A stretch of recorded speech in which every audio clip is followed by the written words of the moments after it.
নিখোঁজ ছেলের খোঁজে রক্তাক্ত বৃদ্ধ পিতা, 12 বছরের অপেক্ষায় অসহায় পরিবারের আর্তনাদ। অভিযুক্ত টিএসআর জওয়ান, পুলিশের ভূমিকায় নীরবতা। এবার প্রশাসনের দ্বারস্থ পরিবার, উঠছে গুরুতর প্রশ্ন। 12 বছর ধরে নিখোঁজ ছেলে, সেই ছেলের খোঁজ করতে গিয়ে মারধরের শিকার হতে হলো এক অসহায় বৃদ্ধ পিতাকে। চাঞ্চল্যকর এই ঘটনাটিকে ঘিরে চরম উত্তেজনা ছড়িয়েছে গোকুলনগর রাস্তার মাথা এলাকায়। অভিযোগের আঙুল স্থানীয় এক টিএসআর জওয়ান বিজয় দাস এবং তার পরিবারের সদস্যদের বিরুদ্ধে। রক্তাক্ত অবস্থায় বৃদ্ধকে জাতীয় সড়কের পাশে ফেলে যাওয়ার অভিযোগ উঠলেও এখনো পর্যন্ত পুলিশ প্রশাসনের ভূমিকা নিয়ে তৈরি হয়েছে তীব্র বিতর্ক। জানা গেছে, এলাকার বাসিন্দা নারায়ণ দেবনাথের ছেলে সজল দেবনাথকে প্রায় 12 বছর আগে বিদেশে কাজ দেওয়ার প্রতিশ্রুতি দিয়ে নিয়ে যান স্থানীয় টিএসআর জওয়ান বিজয় দাস। কিন্তু বিদেশে যাওয়ার পর থেকেই পরিবারের সঙ্গে সমস্ত যোগাযোগ বিচ্ছিন্ন হয়ে যায় সজলের।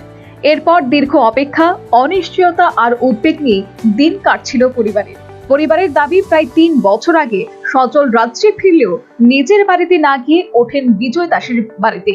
তারপর কিছুদিনের মধ্যেই তাকে আবার বিদেশে পাঠিয়ে দেওয়া হয়। কিন্তু কেন নিজের পরিবারের সঙ্গে দেখা করতে দেওয়া হয়নি সজলকে? কি কারণে এত বছর ধরে পরিবারের সঙ্গে যোগাযোগ বিচ্ছিন্ন? এই প্রশ্ন এখন ঘুরপাক খাচ্ছে স্থানীয়দের মনেও। অভিযোগ, গত 19 মে নারায়ণ দেবনাথ ছেলের খোঁজ জানতে চাইতে গেলে বিজয় দাস এবং তার ভাতিজা বৃদ্ধের উপর হামলা চালায়। তাকে বেধড়কভাবে মারধর করে রক্তাক্ত অবস্থায় জাতীয় সড়কের পাশে ফেলে রেখে চলে যাওয়া হয় বলেও অভিযোগ। 12 বছর আগে আমার ভাই সজল দেবনাথ কইছে বিদেশ যাইব, আমরা কাছে টাকা চাইছে, আমরা কইছি আমরা কাছে এখন টাকা নাই। তখন কইছে বিজয় দাসে পাঠাইবো। বিজয় দাসটা লোকটাকে টিএসআর চাকরি করে বিজয় দাস। বাড়ি কোন জায়গায়? উড়ান পারে আমরা পাশের বাড়ি।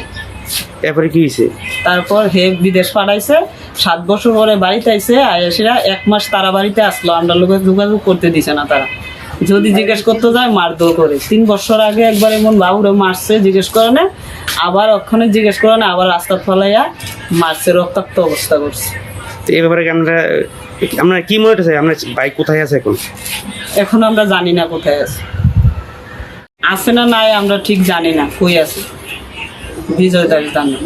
বিজয় দাস লাস্ট কবে যোগাযোগ করছেন? লাস্ট 19 তারিখ যখন বাবা জিজ্ঞেস করছে যে তোমার ভাতিজা অবস্থা, আমার ছেলে কই, তখন ওই রাস্তা ফলাইয়া মারধর কইরা রক্তাক্ত অবস্থা। পরে স্থানীয়দের সহায়তায় তাকে উদ্ধার করে বিশালগড় হাসপাতালে ভর্তি করা হয়। ঘটনার পর বিশালগড় থানায় লিখিত অভিযোগ দায়ের হলেও এখনো পর্যন্ত কেন অভিযুক্তদের বিরুদ্ধে কড়া পদক্ষেপ নেওয়া হয়নি? এখন যে বড়সড় প্রশ্ন উঠছে তা হলো, এই সজল দাস কি জীবিত?